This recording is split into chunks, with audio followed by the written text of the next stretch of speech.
Okay, continue on from part one. Um, you will. There are a few other abilities. Defensive turrets are pretty useful. Um, call those out occasionally, but they're not needed. Miniguns are a purely anti-air weapon, basically. They're the best thing against enemy air support drones. The jetpacks are pretty decent against it in that role too. But, especially for long games, you need to save 2 at all times for the Mortar Strike and the full recap. Mortar Strike will kill you if you are on the uplink, because that's where they land. They land into waves.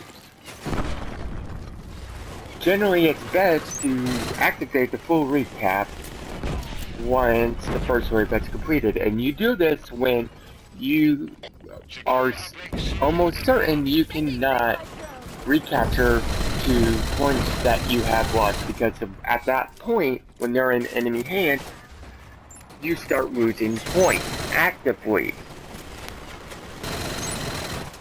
And if you have a mic and you're calling in a mortar strike, please say something. Me and my friends have died more than our fair share because of that. If multiple people have a mic, and you know someone called out, but someone died and they're going to call that out, please cover for them and saying that they did call it out, because it has happened before with me and my friends, where I have called it out, said I'm calling it in, but they're so into the combat they're at the moment, they're not paying full attention and they didn't hear it. That is very important. That is something that works on regular and long. It's a very useful tactic. It's a tactic that me and my friend Gaz picked up on, spending almost 2 hours in a long game refinding. We had a full room with mic. Now, multipliers, as you see, the marksman, which is this one right below the top one of the character, the class emblem, has a green dot. That's a multiplier. Multipliers are nice. They help you increase your point intake. But, and you can get up to 4, but they're not entirely worth it.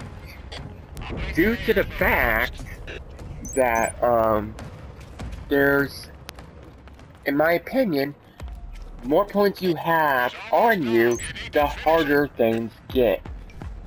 For instance, last night, me and my friend Gaz were playing a game. This guy had over 3,000 points, saying he's not going to bank it for people who aren't carrying their weight, when he is a medic and basically hanging back, and we are actively going out, capping points and killing more than he is. And we're dying a lot more. Most of his points are from reviving us. And he eventually rage quits because he dies. Now, if that was someone else, another class, he would have been lucky just to get 1,000 back. And the major thing about this mode is, and Guerrilla Games have said this well before release, the better your team does, the harder it gets. It adjusts for that. So if you're doing extremely well, you're going to get a lot of mechs healing actively, along with a lot of armadillos and air support drones. That is a big deal. Now let's see, what else is there?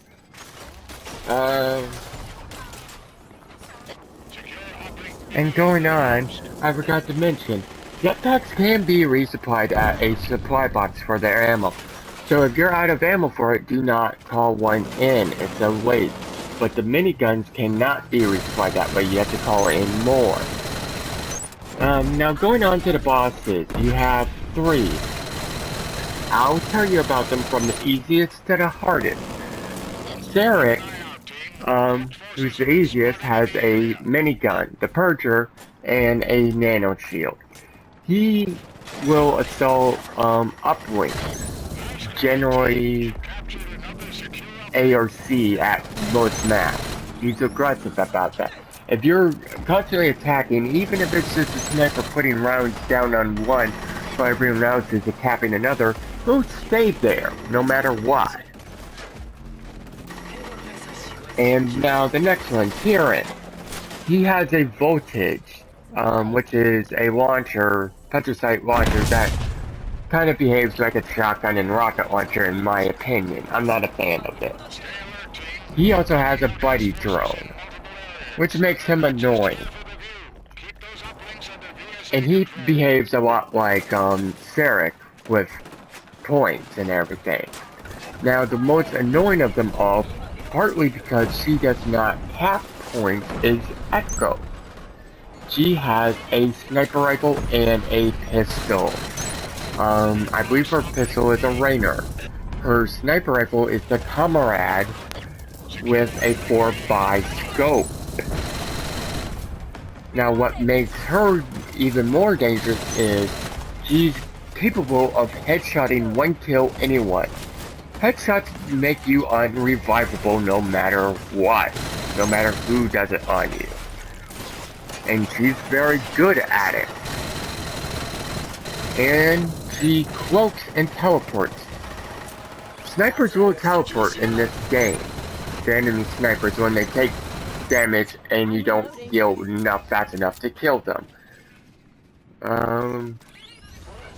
In fact, if you're looking for easy headshots with the marksman especially, or in itself, a good makeshift weapon would be the Sniper's Comrade, which is almost identical to Echo's, except they have a silencer. So they're pretty good for it. If you are the marksman and you're actually working on headshots, do not go up into the combat area. Remain behind enemy lines, like in your base. I will explain the roles of each class real quick. Assault has best recap speed. He captures the fastest. He needs to be up front. Tactician is more support class. He lets his turrets do most of the work. Medic is basically what the name says. You're a medic. He's not a combat role. Tactician is more of a combat role, but still a support. The medic is basically a pure front line support also, but it relies on healing people. They cannot die because the team relies on them so much. Marksmen are basically your eyes. They can't go out and about. Now, the Marksman and Assault both have the Rumber and Stova, but they are different. For instance, the Assault Rumbler has an HE launcher, while the Marksman has an ACOG. The thing is, the Assault Rumber cannot be used for the Marksman's Assault. I'm not sure about the drop weapons like the Kaiser, Pulver, and those. I'm not 100% sure on those, so I'm not going to pass judgment on that. And by the way, to equip new guns, just highlight the class you have it for, press square, and then select the one you want. A good tactic to monitor your challenges is from the co-op menu. Before you're in a game, on the right side, you will see a list of different things like training grounds, introduction to co-op, and such. There's the one at top is co-op career. Go there. If you are a recruit, just go to challenges and look at the challenges you need done. Otherwise, go to weapons and highlight the weapon you are currently working on. Then take screenshots with those. That way. So when you are in a match like this, all you have to do is go to your capture gallery and see basically where you are at. You cannot monitor your challenges in the middle of a game. Um, I can't really think of much else other than, like, if you have a sniper on the 3rd floor and he's staying up there, keep a supply crate up there. Like with Stovas, burst fire them. You have to work as a team. Medics must revive, tacticians must deploy their turrets, assaults must go in for captures, and the marksman can act as a makeshift itself, but he needs to be the eyes. Now, if you're playing with 2 people, the 2 classes you must have are the assault and medic. Now, the 2 combinations I recommend for 3-party groups are medic, marksman, and assault. Actually, no, there's 3. In all of them, you need the medic. Now, in 2 of them, you'll have the assault, 2 with the marksman, and 2 with the... Before I forget, one thing you should do is, with turrets, is throw the nano shield in front of them when they're overwatching an objective, like at A on the market, which you saw a good place would be right in front of the, before you go through the door from B when you're heading to A on the upper levels. And then, like, the marksman would throw his guard drone out in front. Those are good tactics. For instance, you wouldn't have to monitor A unless it's getting overwhelmed by very large numbers. And this can be done on highway also for C. There's a little tunnel near the base. And on top of it, before I forget, also, if you're getting very small waves in concession, or there's no one coming in for a while, a very massive wave, or 2 large waves, resulting 2 separate points, are coming in, so be prepared.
Restock your EMP grenades.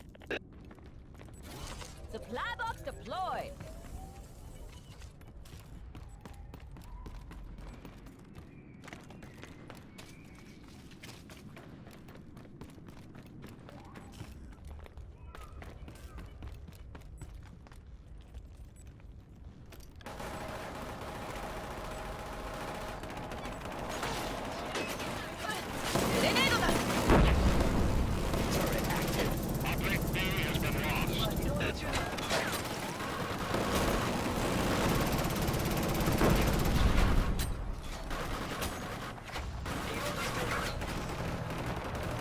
Snipers incoming, guys. Look for cover.